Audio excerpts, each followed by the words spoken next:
Hello everyone, जय हिंद। आज हम बात करेंगे 9 अक्टूबर 2025 के करंट अफेयर की। तो चलिए स्टार्ट करते हैं आज का फर्स्ट और इम्पोर्टेंट क्वेश्चन। पहले क्वेश्चन में पूछा गया है कि जो इंग्लिश प्रीमियर लीग के जो ब्रांड एम्बेसडर किस भारतीय खिलाड़ी को बनाया गया है। तो जो उनका राइट आंसर है वो है संजू सैमसन है, उनको बनाया गया है। अब क्वेश्चन क्या है, इंग्लिश प्रीमियर लीग क्या है? ये एक फुटबॉल टूर्नामेंट है, एक फुटबॉल लीग होती है, उसको बोलते हैं इंग्लिश प्रीमियर लीग। तो अब होता क्या है इसके अंदर, आपको पहले ये याद रखना है कि जो संजू सैमसन है को भारत में इंग्लिश प्रीमियर लीग का जो ऑफिशियल ब्रांड एम्बेसडर बनाया गया है। इंग्लिश प्रीमियर लीग जो है दुनिया का सबसे फेमस फुटबॉल कंपटीशन में से एक है। संजू सैमसन जो है वो कहाँ से हैं? वो केरल से हैं। और वो कौन है? वो राइट हैंडेड बैट्समैन है। अब क्वेश्चन ये है, इंग्लिश प्रीमियर लीग है क्या? ये इंग्लैंड में एक फुटबॉल लीग है। इसमें इंग्लैंड के 20 क्लब आपस में कॉम्पिटिट करते हैं। डेट कब है? 15 अगस्त 2025 से 24 मई 2026 तक। और फाउंडेड कब बनाई गई ये 20 फरवरी 1992 को। कितने और सबसे ज़्यादा जो विनर टीम्स हैं वो है मैनचेस्टर यूनाइटेड है, जिसने 13 बार ये टाइटल जो है अपने नाम किया है। अब नेक्स्ट क्वेश्चन पूछा गया है, आफ्टर मी च्योर्स एस्ट्रोलॉजी इन मुगल एम्पायर नाम की जो बुक है वो किसके द्वारा लिखी गई है? तो उसका जो राइट आंसर है वो है एमजे अकबर। एक बार आपको ये भी याद रखना है, जो ये राइटर हैं ये मेंबर ऑफ पार्लियामेंट भी रहे हैं अपने टाइम में। अब हुआ क्या है, आफ्टर मी च्योर्स एस्ट्रोलॉजी इन मुगल एम्पायर जो किताब है किसने लिखी है? वो एम जे अकबर द्वारा लिखी गई है। यह किताब में मुगल एम्पायर के दौरान एस्ट्रोलॉजी के बारे में बताया गया है। इसमें बताया गया है कि किस तरह मुगल रूलर्स ने एस्ट्रोलॉजी को यूज़ लोगों को कंट्रोल में करने के लिए किया करते थे।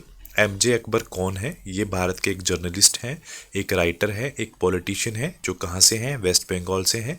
आपको ये भी याद रखना है 2016 से 2018 तक ये ministry of state for external affair भी रह चुके हैं।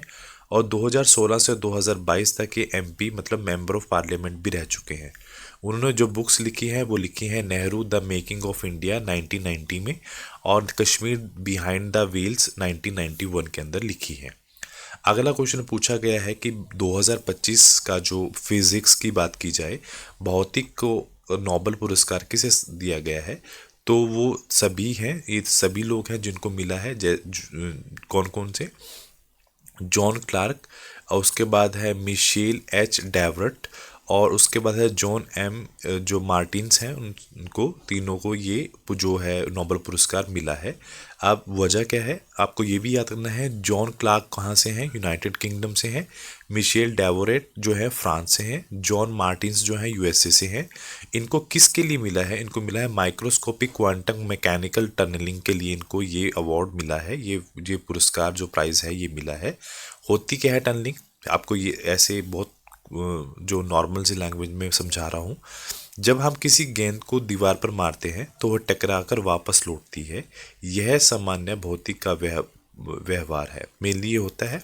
लेकिन क्वांटम फिजिक्स में यदि कोई सूक्ष्म कण पार्टिकल किसी सतह और सरफेस से टकराता है तो वह कभी कभी दीवार या अवरोध के पार निकल जाता है, जैसे उसे टनल बना लिया हो।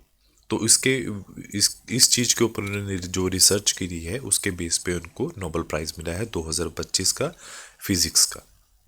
उसके बाद अगला क्वेश्चन पूछा गया है, मेडागास्कर देश का जो नए प्रधानमंत्री हैं वो किसे बनाया गया है? तो आपको ये याद रखना है, जो रूपीन फॉर्चुनेट जाफसाफेम्बो जो हैं उनको ये उनको प्रधानमंत्री बनाया गया है। अब हुआ क्या है आपको ये याद रखना है, रूपीन फॉर्चुनेट जैसा फैम्बो जो है मेडागास्कर के नए प्रधानमंत्री नियुक्त किए गए हैं। उसके साथ साथ इनकी नियुक्ति किसने की है? राष्ट्रपति ने करी है। उनका नाम क्या है? एड्री रोजा एलिना जो है वो द्वारा की गई है। रूपीन जैफा सैम्बो जो है मेडागास्कर के आर्मी के जनरल भी रह चुके हैं। उसके बाद मेडागास्कर के बारे में, यह हिंद महासागर मतलब इंडियन ओशियन में स्थित एक द्वीप देश है, मतलब एक आइसलैंड कंट्री है। यह अफ्रीका महाद्वीप के दक्षिण पूर्व में स्थित है। यह दुनिया का चौथा सबसे बड़ा द्वीप है और दूसरा सबसे बड़ा द्वीप देश है। ये आपको याद रखना है। अगला क्वेश्चन पूछा गया है, दक्षिण पूर्व एशिया का जो पहला कोरल क्रायो बैंक किस देश द्वारा लॉन्च किया गया है? तो उसका जो राइट आंसर है वो फिलीपींस के द्वारा वो लॉन्च किया गया है। अभी अभी क्रायो बैंक है क्या, पहले तो आपको ये याद रखना है। जो साउथ ईस्ट एशिया का जो पहला कोरल क्रायो बैंक है, किसने लॉन्च किया है? वो किया है फिलीपींस द्वारा, वो लॉन्च हुआ है। यह वैज्ञानिक सुविधा है, एक साइंटिफिक फैसिलिटी है जहाँ जिसमें कोरल के जो बीजों को फ्रीज किया जाएगा। आपको याद रखना कि क्रायो कहीं वर्ड यूज होता है, क्रायो प्रिजर्वेशन, तो उसका मतलब होता है -196 डिग्री सेल्सियस पर। वन माइनस मतलब फ्रीज कर दिया, आपको माइनस में है ये, किस में? इन लिक्विड नाइट्रोजन के अंदर उसको फ्रीज कर देते हैं ताकि आने वाले फ्यूचर में हम उसको सेव कर सकें या फिर उसको रिस्टोर कर सके, पुनर्स्थापन कर सके। अब कोरल रीफ होती क्या है? कोरल रीफ एक लिविंग ऑर्गेनिज्म होता है, जिस देखने में ये रॉक या स्टोन जैसा लगता है, लेकिन वास्तव में एक मैराइन एनिमल होते हैं और इनमें छोटे छोटे जीव होते हैं जिनको पॉलीप्स बोलते हैं। ये कैल्शियम कार्बोनेट की सिक्रीशन करते हैं। ये क्वेश्चन आपसे पूछा जा सकता है कि जो कोरल रीफ है वो कैसे होते हैं। ये स्ट्रक्चर आपको दिखाई दे रहा है, ये स्ट्रक्चर है कोरल रीफ का, जिसके जो देखने आपने मूवीज़ में भी देखा होगा, जो मेनली जो स्कूबा डाइवर्स होते हैं वो बड़े अच्छे अच्छे जो दृश्य देखते हैं इनसाइड द समुद्र, तो वो that is called coral reefs.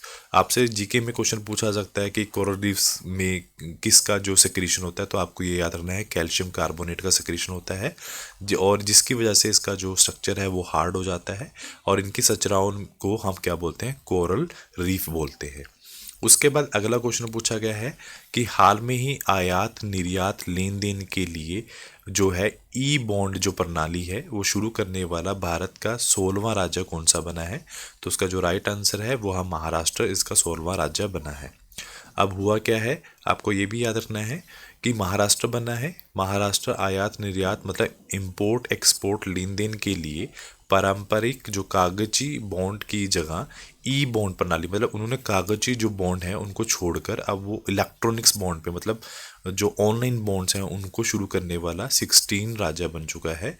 पहले पर व्यापारियों का पड़ोसी जो राज्यों जैसे गुजरात और कर्नाटक में पंजीकरण करना पड़ता था, जिससे महाराष्ट्र का जो राजस्व का नुकसान होता था। उसके बाद अगला क्वेश्चन पूछा गया है कि हाल में ही किस देश के जो प्रधानमंत्री हैं कीर स्टारमर जो हैं वो भारत यात्रा पर आएंगे? तो वो उनका जो राइट आंसर है वो कहाँ के हैं? वो यूनाइटेड किंगडम के जो प्रधानमंत्री हैं। अब होगा क्या, हाल में ही यूनाइटेड किंगडम के जो प्रधानमंत्री हैं कीर स्टारमर जो हैं 8 अक्टूबर से 2 दिवसीय जो भारत यात्रा पर आएंगे और यह इनकी भारत की पहली अधिकृत यात्रा भी होगी। इस दौरे में भारत ब्रिटेन व्यापक रणनीति साझेदारी के विभिन्न पहलुओं की प्रगति की जांच लेंगे। वह प्रधानमंत्री नरेंद्र मोदी के साथ मुंबई में ग्लोबल जो फिनटेक फेस्ट के छठे एडिशन मतलब छठे संस्करण में भाग लेंगे। इस अवसर पर वे मुख्य भाषण भी देंगे। उसके बाद अगला क्वेश्चन पूछा गया है भारतीय वायुसेना दिवस हर वर्ष किस तिथि को मनाया जाता है? तो आपको याद होना चाहिए ये 8 अक्टूबर को मनाया जाता है। अब होता क्या है इस दिन, आपको ये भी याद रखना है कि पहले इंडियन एयरफोर्स को क्या बोलते थे, तो याद रखना इंडियन एयरफोर्स हर साल 8 अक्टूबर को मनाया जाता है। इस दिन 8 अक्टूबर 1932 में इंडियन एयरफोर्स की स्थापना की गई थी। इस बार एयरफोर्स अपना 93 स्थापना दिवस मना रहा है। 1950 तक इंडियन एयरफोर्स को पहले रॉयल इंडियन एयरफोर्स बोला जाता था। 1950 के बाद इसका नाम इंडियन एयरफोर्स रखा गया। थीम क्या है आपकी बार की? Operation Sindoor achievement to take centre stage. Indian Air Force foundation 8 अक्टूबर 1932 रॉयल इंडियन एयरफोर्स नाम से इसकी स्थापना की गई थी। 26 जनवरी 1950 में इसका नाम बदलकर इंडियन एयरफोर्स रख दिया गया था। आपको याद रखना चाहिए कि जो हेडक्वार्टर है इंडियन एयरफोर्स का वो है नई दिल्ली के अंदर। अगला क्वेश्चन पूछा गया है कि पूर्वांचल भारत की जो पहली वाणिज्यिक कोयला खदान कहाँ लॉन्च की गई है, मतलब फर्स्ट कॉमर्शियली कोल माइन कहाँ लॉन्च की गई है? तो उसका जो आंसर है अरुणाचल प्रदेश के अंदर की गई है। अब हुआ क्या है, नॉर्थ ईस्ट इंडिया की जो पहली कॉमर्शियली कोला माइन है अरुणाचल प्रदेश के चांगलांग डिस्ट्रिक्ट में इनॉग्रेट की गई है। कोला माइन का नाम क्या है? नामचिक नापुंग कोयला माइन जो है, इसकी पूरी जो कोला माइन को कोला जो प्रोजेक्ट प्राइवेट लिमिटेड CPPL द्वारा ऑपरेट और मैनेज किया जाएगा। इस माइन से लगभग 1.5 करोड़ टन का जो कोयला रिजर्व मौजूद है। इससे अरुणाचल प्रदेश को हर साल लगभग 100 करोड़ का जो है रेवेन्यू मिलने का अनुमान है। उसके बाद अगला क्वेश्चन पूछा गया है, हाल में ही एशियाई विकास बैंक जो है, एशियन डेवलपमेंट बैंक है, ADB ने वित्त वर्ष 2025 और 26 के लिए भारत की विकास दर जो ग्रोथ रेट है का अनुमान कितने प्रतिशत किया गया है? तो उसका जो राइट आंसर है 6.5% तक किया गया है। तो ऐसा अनुमान पहले कितना था? 7 था, फिर उन्होंने बोला कि 7 से 6.5। ऐसा क्यों? देखिए, एशिया विकास बैंक जो है, एशियन डेवलपमेंट बैंक ADB ने वित्त वर्ष 2025 और 26 के लिए भारत की जो आर्थिक वृद्धि दर है, जो इकोनॉमिक ग्रोथ रेट का अनुमान पहले 7% था, 7% से हटाकर 6.5% कर दिया है। वजह क्या है? वजह सिर्फ एक ही है, अमेरिका की जो नई ट्रैफिक लगी है, जो कितनी लगी है? नई 50% जो उन्होंने रूल लगाया है, ये इसका मुख्य कारण है। तो 2026 और 27 में इन्होंने बोला था कि 6.8 होगी, बट वो ट्रैफिक के चक्कर में या फिर उसकी वजह से 6.5 कर दिया गया है। अगला क्वेश्चन पूछा गया है कि हाल में ही जूडो जूनियर विश्व चैंपियनशिप में पदक जीतने वाली पहली भारतीय कौन बनी है? तो लिंथोई चनबम जो है वो सबसे पहली भारतीय खिलाड़ी बनी है। अब हुआ क्या है, भारतीय जूडो को लिथोई चनबम जो है ने विश्व जूनियर जूडो चैंपियनशिप 2025 में पदक जीता है। उन्होंने नीदरलैंड की किसको हराया है? नीदरलैंड की जो जोनी गालनी जो है उनको हराकर 63 किलोग्राम वर्ग में कांस्य पदक ब्रोंज मेडल जीता है। इस चैंपियनशिप में भारत का पहला पदक है। विश्व जूनियर जूडो चैंपियनशिप 2025 का जो आयोजन है 5 से 7 अक्टूबर कहाँ किया गया है? लीमा, पेरू के अंदर किया गया है। उसके बाद अगला क्वेश्चन पूछा गया है, भारत सरकार ने ऊँटों के संरक्षण के लिए किस पहल की शुरुआत की गई है?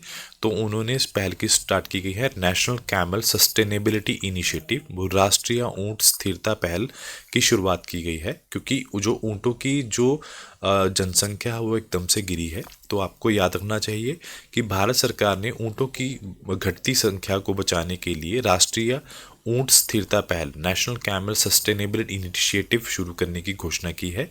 इसका जो पहला उद्देश्य ऊँटों के संरक्षण, पालन पोषण, व्यापार, जागरूकता को बढ़ावा देना है।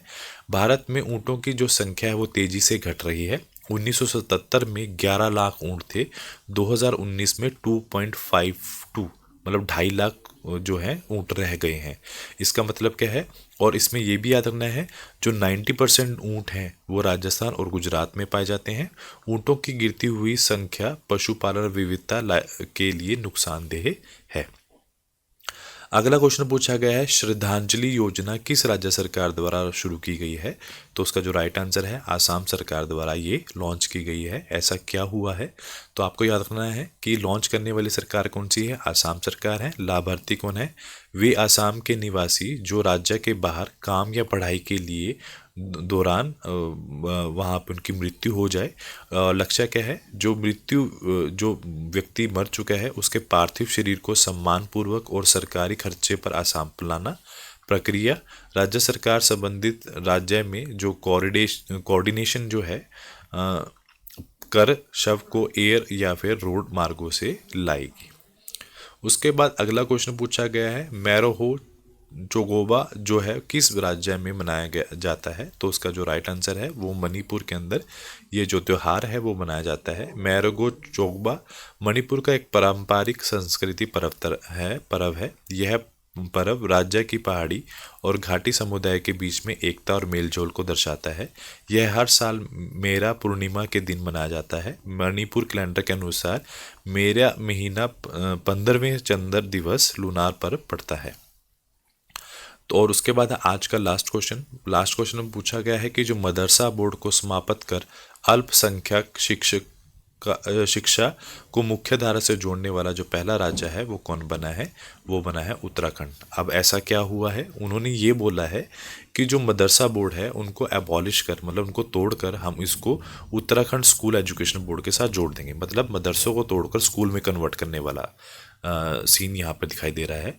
उत्तराखंड देश का पहला राज्य बन गया है जिन्होंने मदरसा बोर्ड को समाप्त मतलब एबॉलिश कर अल्पसंख्यक संस्थानों का मुख्य धारा जो है शिक्षा प्रणाली से जोड़ा है। यह बदलाव उत्तराखंड अल्पसंख्यक शिक्षा विधेयक 2025 के तहत किया गया है। मदरसा बोर्ड खत्म हो जाएगा, सभी मदरसों को किस में कन्वर्ट कर दिया जाएगा, उत्तराखंड जो स्कूल शिक्षा बोर्ड में।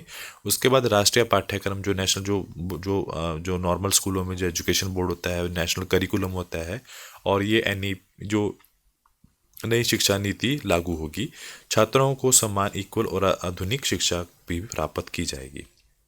उसके बाद है सितंबर माह के जो महत्वपूर्ण दिवस हैं उनको देख लेते हैं। 1 से 7 सितंबर राष्ट्रीय पोषण दिवस सप्ताह, 2 सितंबर विश्व नारियल दिवस, 5 सितंबर शिक्षक दिवस, 8 सितंबर अंतर्राष्ट्रीय साक्षरता दिवस और विश्व फिजिकल थेरेपी दिवस, और 9 सितंबर हिमालय दिवस, 11 सितंबर राष्ट्रीय वन शहीदी दिवस।